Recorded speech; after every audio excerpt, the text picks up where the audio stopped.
Commander Zara Blackwood was having a spectacularly awful day even before the aliens showed up.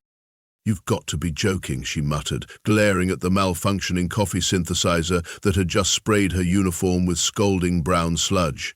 The machine responded with an insolent series of beeps that Zara was certain translated to something obscene in binary. As Chief Communications Officer for Epsilon 9, Earth's most remote deep space monitoring station, Zara had grown accustomed to equipment failures. When you're stationed 19 light-years from the nearest human outpost, replacement parts tended to take their sweet time arriving.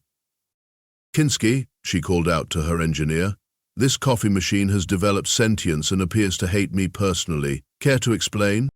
Lieutenant Thomas Kinski glanced up from his terminal, his weathered face creasing into a smile that did nothing to mask the dark circles under his eyes. "Have you tried asking it nicely? I programmed it to respond to manners after that incident with Adiemi last month." Before Zara could formulate a suitably sarcastic response, a harsh alarm cut through the ambient hum of the station. Her coffee troubles instantly forgotten, she whirled toward the main communications array, where an emergency light was flashing insistently. "What in the seven hells is that?" Kinski asked, already moving to join her. Zara's fingers flew across the holographic interface, bringing up streams of data that scrolled faster than most humans could process. But Zara wasn't most humans. Her neural implants, military-grade and highly illegal in civilian sectors, processed the information in milliseconds. "It's a distress call," she said, disbelief coloring her voice, "but it's not on any recognized frequency." "Pirates?" Kinski suggested, leaning over her shoulder. Zara shook her head, feeling a chill that had nothing to do with the station's perpetually inadequate heating system. "No, the signal structure doesn't match any known human communication protocols, and the origin point," she swallowed hard, "it's coming from the Bolaris Nebula, from deep inside the dead zone." The dead zone, a region of space where all previous exploration ships had mysteriously lost communication and never returned. The official designation was Unexplored Territory, UX-7. Unofficially, it was known as the place where ships go to die. "Are you saying yes?" Zara interrupted, her eyes never leaving the data stream. "We're receiving a distress call from non-human intelligence. First contact protocol is now in effect."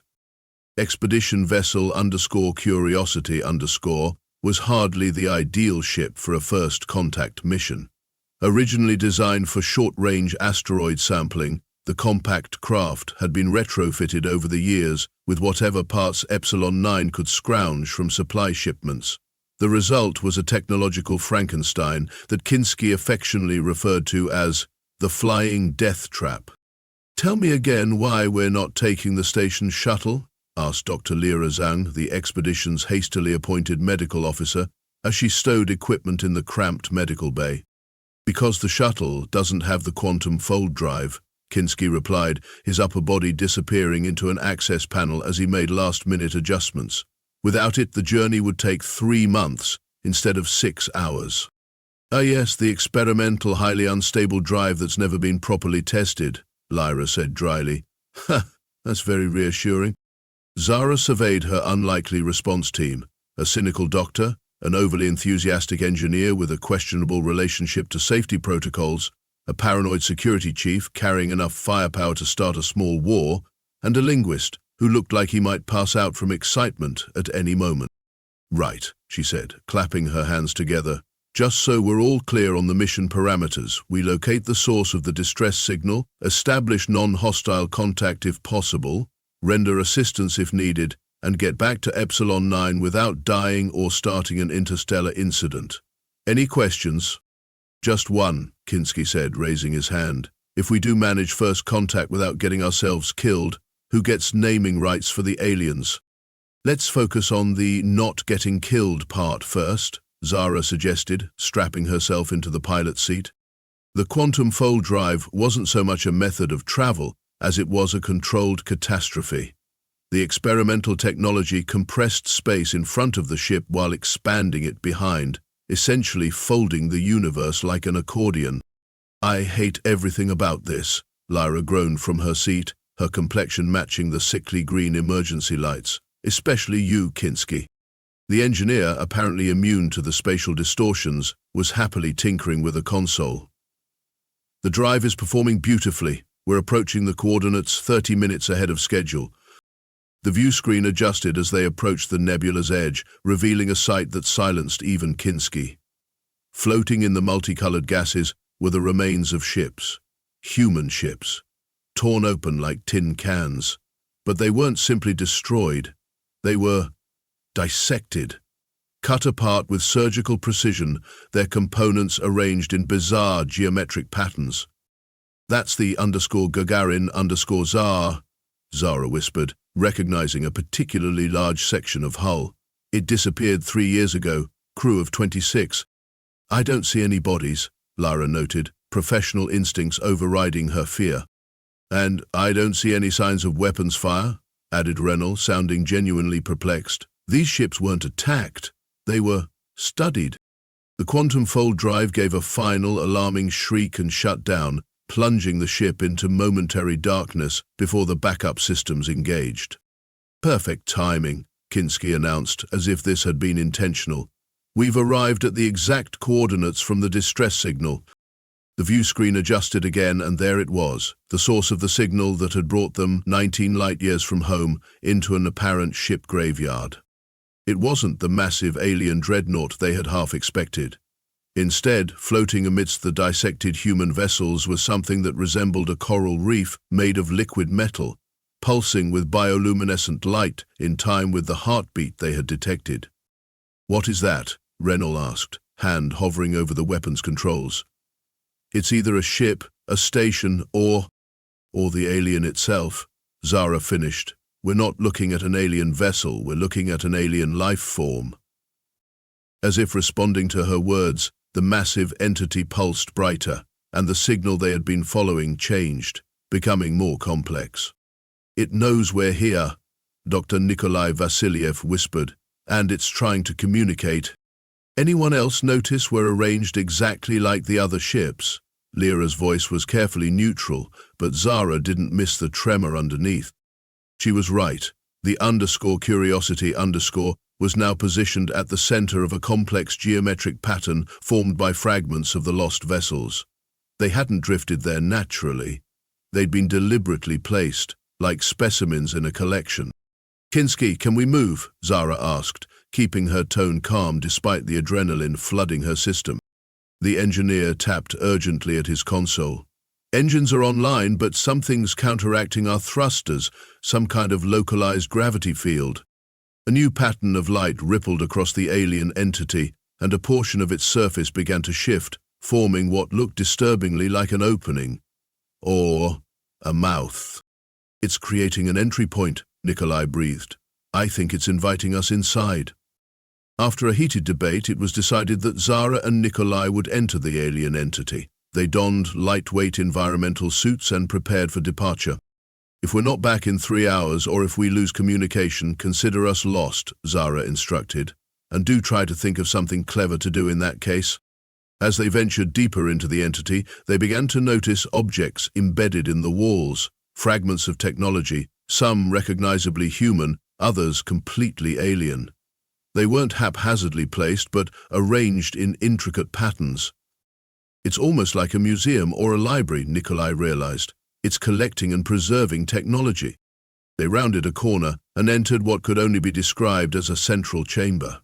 The space was vast, with a glowing core at its center pulsing like a giant heart, but it was what surrounded the core that made them freeze in place. Suspended in transparent, gel-like bubbles were hundreds of beings, humans from the lost ships, alongside dozens of completely alien life forms. They weren't dissected or harmed. They appeared to be in some form of stasis, perfectly preserved. "They're collecting," Zara whispered. "Not just technology, species."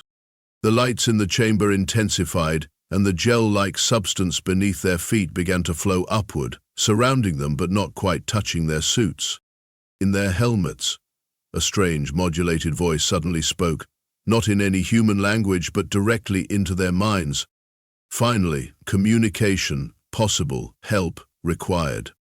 Are we hearing the same thing? Zara asked, fighting the urge to tear off her helmet and check for hallucinatory parasites.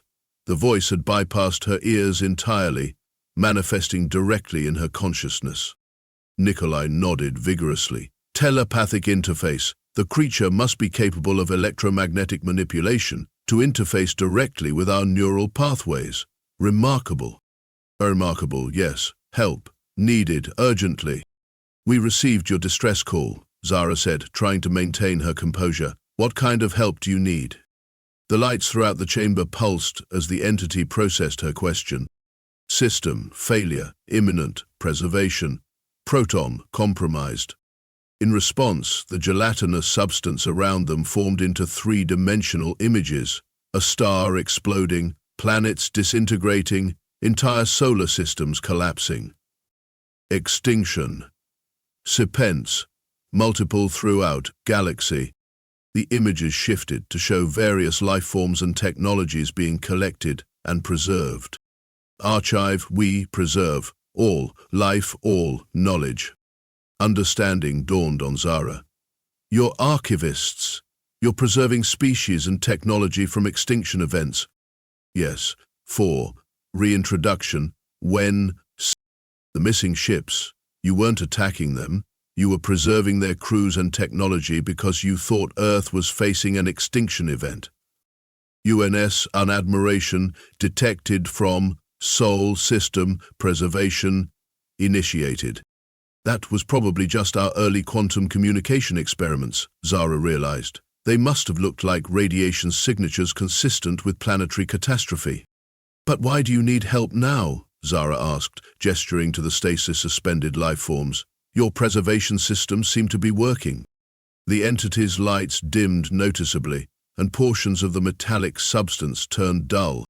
Core, deteriorating, power, failing, all. Preserved, will, die. What powers your core? Nikolai asked. Perhaps we can help you find a replacement energy source. Quantum oscillator, damaged, beyond repair. Kinski's voice crackled through their comms. Did it just say quantum oscillator? That's the same technology our fold drive uses. Entity, where did you obtain the quantum technology for your core? Zara asked. Salvaged. From ancient craft. Technology beyond our understanding. So, you're using technology you don't fully understand, Zara summarized. And now it's failing, putting all these preserved species at risk. Yes, failure, imminent, help, required. Well, it's your lucky day, Zara said, because as it happens, we humans have a knack for operating technology we barely understand. And we have a somewhat functional quantum oscillator on our ship. Absolutely not. Kinski clutched the ship's console as if Zara had suggested taking his firstborn child. The quantum fold drive isn't just an engine, it's an experimental prototype worth billions of credits. And those are hundreds of lives at stake, Zara countered, including the crews from 17 missing Earth vessels. Our drive isn't designed to function as a stationary power core, Kinski explained. It's meant for short, controlled space-time disruptions. Can it be modified? Lyra asked. Kinski ran a hand through his disheveled hair. Theoretically, maybe. The chances of success are... Never tell me the odds, Zara interrupted. Just tell me if it's possible. After a moment's hesitation, Kinski nodded. It's possible. Not probable, but possible. What about getting home? Renal asked. Without the fold drive, we're looking at a conventional journey of, 15 years? 11.5, Kinski corrected. But that's assuming we have enough life support supplies, which we don't. The entity has preserved technology from dozens of advanced civilizations, Zara pointed out. Perhaps they can help us adapt some of their collected technology for our return journey. Nikolai, who had been quietly communicating with the entity, cleared his throat. The entity has a proposal. They can provide us with a template for a modified propulsion system based on something they've preserved from another species. It wouldn't be as fast as the fold drive, but it could get us home in weeks rather than years.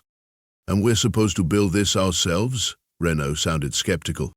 Actually, Nikolai said, They're offering to help construct it using materials from their own structure. The metallic substance they're composed of can be programmed to form complex machinery. You mean the space coral wants to grow us a new engine? Lyra asked incredulously. Essentially, yes, Nikolai confirmed.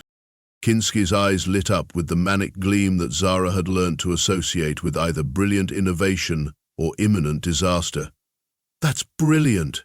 If their pseudo-metallic structure has programmable properties, we could design a hybrid system that integrates Earth technology with their construction capabilities.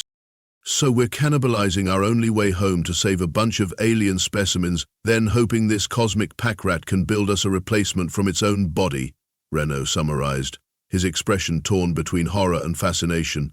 This violates at least 15 protocols I can think of. 17. Zara corrected with a grin. I counted. But consider the alternative. We leave hundreds to die, including our own people, and miss the opportunity for the greatest technological exchange in human history.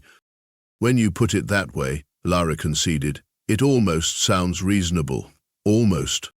The entity, seemingly sensing their hesitation, projected a series of images directly into their minds. The successful integration of the quantum fold drive, the creation of the new propulsion system, and finally, the _curiosity returning safely to human space alongside vessels carrying the preserved crews. Cooperation, mutual, benefit, success, probability. Did it just try to reassure us with statistics? Kinski asked, sounding delighted. I think I'm starting to like this thing. Over the next 72 hours, the crew of the _curiosity worked alongside the alien entity in a collaboration unlike anything recorded in human history. The quantum fold drive was carefully extracted from the ship and integrated with the entity's failing power system. Hand me the quantum stabilizer, Kinski called out from inside an access panel he'd opened in the entity's core chamber. A metallic tendril obligingly passed him the tool, which he accepted without batting an eye. Thanks. Do you have a name I should use? The entity pulsed in response, creating a pattern too complex for human vocal cords to reproduce. I'll stick with Buddy for now, Kinski decided, returning to his work. Meanwhile, another section of the entity was reconfiguring itself according to the template it had promised, growing and shaping into what Kinski excitedly described as a biological mechanical warp field generator. The process was mesmerizing. The metallic substance flowed like mercury, forming intricate geometric patterns that somehow reminded Zara of circuit diagrams, neural networks, and coral formations all at once. Occasionally, it would pause and reconfigure a section, as if following an invisible blueprint. It's not creating a fold in space-time like our drive, Kinski explained to Zara as they observed the emerging structure. Instead, it's generating a bubble of altered space that should allow for faster-than-light travel without the quantum instabilities of our system. And you understand how this works? Zara asked doubtfully. Not even slightly, Kinski admitted cheerfully. But the entity is providing step-by-step instructions. It's like having the universe's most advanced engineering textbook beamed directly into my brain. I'd be enjoying it more if it didn't come with a splitting headache. Lyra, who had been monitoring the crew's vital signs during their interaction with the entity, approached with a hypo spray. Your neural activity is off the charts. Take this before your brain decides to melt. Is that a technical medical diagnosis, Doctor? Kinski asked, wincing as she administered the injection. No, the technical diagnosis would be acute cerebral overstimulation resulting from incompatible xenopsychic information transfer, but brain melting seemed more your vocabulary level. On the fourth day, with the _curiosity's life support systems beginning to show strain, the modifications were complete. The quantum fold drive had been successfully integrated into the entity's core, stabilizing its power systems. The dormant sections of the entity's structure began to glow with renewed energy, and the stasis fields containing the preserved specimens strengthened. In return, the new propulsion system, which Kinski had dubbed the Coral Drive, despite vigorous objections from everyone else, was attached to the _curiosity's hull. It resembled nothing so much as an iridescent metal sea anemone, with delicate tendrils that interfaced directly with the ship's power systems. All systems are green, Kinski reported as they prepared for departure. Or whatever color means good to go in alien tech, possibly mauve. The entity confirms that revival protocols for the human crews have been initiated, Nikolai added, his eyes unfocused as he processed the telepathic communication. They'll be awakened gradually over the next few days to prevent system overload. Transport vessels are being grown to return them to Earth. Has the entity indicated how we activate this coral drive? Zara asked, eyeing the iridescent structure now fused to their ship. According to its instructions, it responds to electromagnetic impulses that mimic neural patterns, Kinski explained. In other words, we think at it. You're joking, Renault said flatly. Kinski shrugged. The entity communicates telepathically. It makes a certain sense that its technology would operate on similar principles. So I just, think go? Zara asked skeptically. More like, visualize the concept of movement along with the desired destination, Nikolai suggested. The entity provided some mental exercises to help focus the correct thoughts. This is ridiculous, Lyra muttered. If it works, it's not ridiculous, Kinski countered. It's revolutionary. With the ship prepared for departure and the entity's core stabilized, the crew took their positions. The revived human crews from previous expeditions were already being transferred to the newly grown transport vessels, each designed with human physiology in mind. We've got Captain Jurgens from the _Gagarin _on comms, Renault reported. He's rather confused. Apparently, from his perspective, they were just approaching the nebula when they detected the anomaly, then woke up a few hours ago inside the entity. 3 years gone in what felt like minutes to them, Nikolai mused. Fascinating implications for the entity's stasis technology. Let's focus on getting home before we start writing scientific papers, Zara suggested, settling into the pilot's seat and closing her eyes. She concentrated as Nikolai had instructed, visualizing Epsilon 9, focusing on the concept of movement, of crossing the vast distance between their current position and home. For a moment, nothing happened. Maybe it needs a kickstart, Kinski suggested, reaching for a tool. Don't you dare hit it, Zara warned, eyes still closed. I'm trying to concentrate here. She cleared her mind, focusing solely on the image of Epsilon 9 rotating silently against the backdrop of stars, the familiar shape of home calling to her across the void. She imagined the _curiosity moving toward it, the distance between them collapsing. The coral drive pulsed with soft bioluminescence, and the ship began to vibrate with building energy. It's working, Kinski exclaimed, watching his instruments in disbelief. The drive is generating a warp field exactly as the template predicted. He spun around in his chair, a manic grin plastered across his face. Zara, you beautiful telepathic genius. Don't make me lose my concentration, she muttered, but couldn't help smiling. Outside the view screen, space itself seemed to ripple and bend. The stars stretched, not in the violent manner of the quantum fold drive, but in a smooth, almost gentle distortion. Fascinating, Nikolai whispered. It's creating a pocket of altered space-time that moves with us, rather than forcing space itself to fold. Much more elegant. And much easier on the stomach, Lyra added, noticing the absence of the nausea that typically accompanied fold travel. I might actually be able to keep a meal down during FTL travel for once. As they accelerated, the entity pulsed one final message into their minds. Humans, unexpected, solution, unprecedented, gratitude. Did the alien archive just thank us for our human ingenuity? Renault asked. I believe it did, Nikolai confirmed. I think we've made quite an impression. The journey back to Epsilon 9, which had taken 6 harrowing hours with the quantum fold drive, was completed in a mere 9 hours with the coral drive and without any of the system alarms, structural stresses or crew sickness that had plagued their outward journey.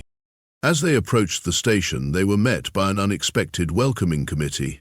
The first of the entity's transport vessels had already arrived, having taken a slightly different route through space-time, carrying the crew of the _Gagarin_ Command is going to have a field day with this, Reynolds said as they docked. First contact, alien technology, and the return of 17 missing crews? Not to mention the implications of the entity's mission, Nikolai added. They've been preserving species from extinction events throughout the galaxy for thousands of years. Which means they have a catalogue of civilizations that were wiped out, Zara realized. And their technological achievements. The scientific value is incalculable. Plus, Kinski added, patting the console affectionately, we've got ourselves the foundation for an entirely new propulsion system. One that doesn't make you want to turn your digestive system inside out when you use it. Always focusing on the important details, Kinski, Lyra said with a roll of her eyes. It's what makes me charming, he replied with a wink. Word of the Epsilon 9 incident, as it came to be known, spread through human space faster than the Coral Drive could travel. The return of 17 crews long thought lost was cause for celebration across Earth and its colonies.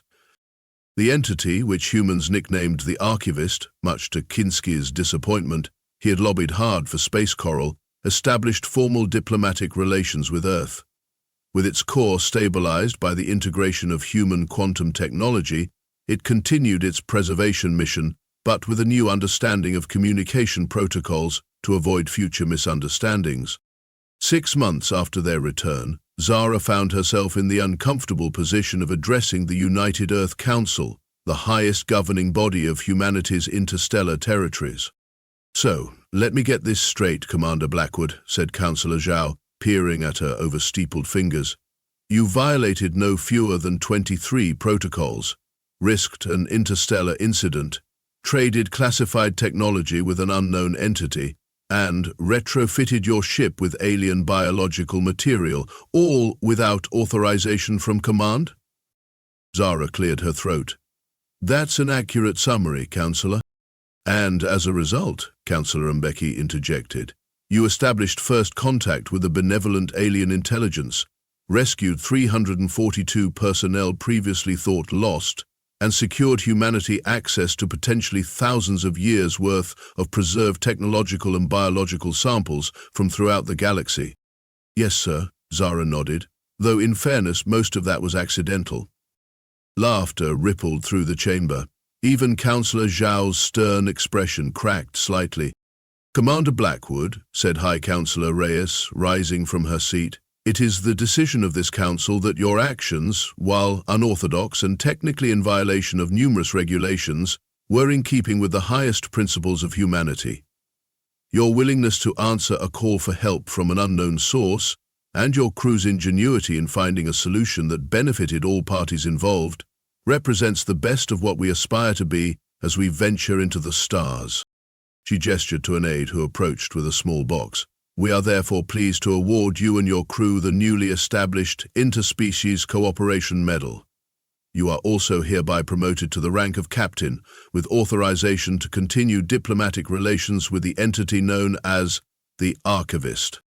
As the chamber erupted in applause, Zara caught sight of Kinski in the audience, giving her an enthusiastic thumbs up. Next to him, Lyra was dabbing suspiciously at her eyes while pretending not to be emotional. Nikolai was furiously taking notes, probably already planning his next academic paper, while Renaud maintained his perpetual scowl, though it seemed softer than usual. As for the crew of the _Curiosity_, they became reluctant celebrities. The first humans to make peaceful contact with an alien intelligence, they were hailed as heroes and diplomats. Kinski, in particular, gained fame for his work with the Coral Drive, which became the basis for a new generation of hybrid human archivist technology. But perhaps the most profound impact was on humanity's perception of its place in the cosmos. The discovery that a benevolent entity had been preserving endangered species throughout the galaxy gave rise to a new philosophy, one that viewed all intelligent life as part of a shared heritage worth protecting. Years later, as humanity began its expansion into the wider galaxy, ships would occasionally encounter other archivist entities on similar preservation missions, and each time, the archivists would transmit the same greeting. Humans, welcome. Coffee. Machine, still. Needs, fixing. It never failed to make Zara laugh. Several historians would later mark the Epsilon 9 incident as the true beginning of humanity's golden age among the stars. Not because of the technological advancements that followed, though those were certainly significant, but because it taught humanity a crucial lesson, that sometimes the greatest discoveries came not from conquest or competition, but from the simple act of answering a call for help. As for Captain Zara Blackwood, she would go on to lead many more expeditions into the uncharted regions of space, each more daring than the last. But whenever asked about her most memorable achievement, her answer was always the same. "It wasn't finding the Archivist," she would say with a wink. "It was finally getting that damn coffee machine fixed."